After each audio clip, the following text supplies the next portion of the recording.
just to demonstrate what LAN can do. This is not only about simple workflows. I would like to demonstrate a multi-agent research system where This is the next level. yeah, this is the next level. So I often see infographics where people explain the difference between LAN and other systems, and they portray LAN as this linear workflows platform.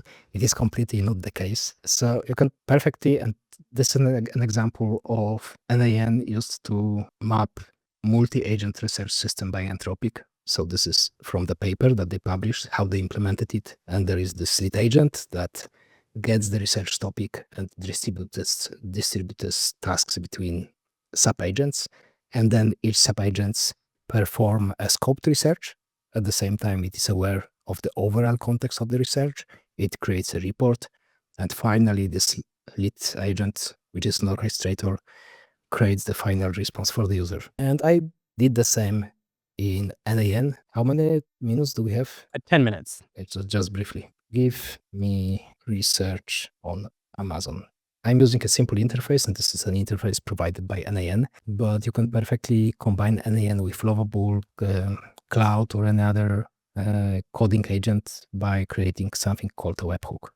I will not be able to demonstrate it right now. So this first agent that I defined verifies if the question that I asked makes sense. And it needs more information, of course, because it was extremely unprecise. So here, Amazon market share 2020, 2024 by region, by continent. And if I submit it, so it has a memory, it remembers the previous interactions. So the next step is going to this lead agent, which orchestrates sub-agents. It creates a list of tasks. For example, give me Amazon revenue for Europe, or give me Amazon revenue for Asia. And then each of those sub-agents will pursue the goals.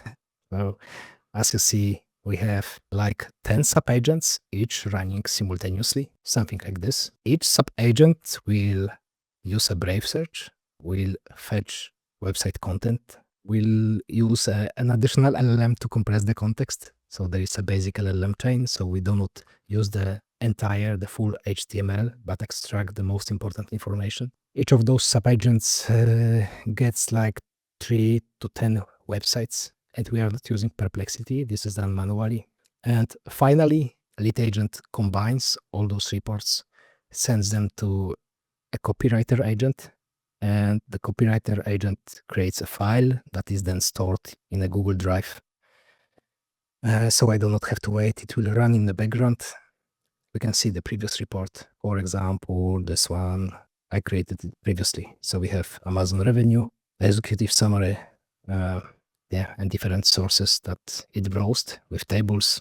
We could format it, maybe improve the formatting, but other than that, it does the research. So I also have versions that generated much more complex reports with like 10, 15 pages. It depends on the research topic. Okay. So we walked people through all these levels of workflows. We have ended at the highest level, the multi-agent workflow. What are the most repetitive tasks that PMs still do manually that they should automate with LAN?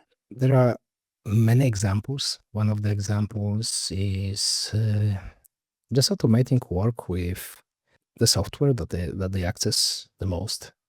So for example, you can use an LAN to summarize emails or draft responses to every email that you get, move emails between folders. You can, competitor research is one of the examples. I also have agents that write PRDs based on the input that the user provides.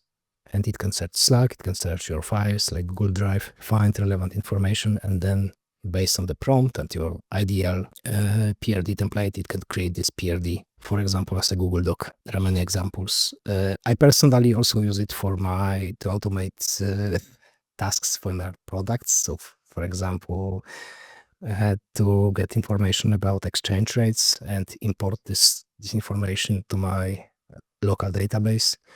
I use it to import information about new subscribers to Substack, and yeah, processes like this. All on the free plan. all can be done, this all can be done on the free plan. There are certain limitations, like for example, the free plan has a limited history.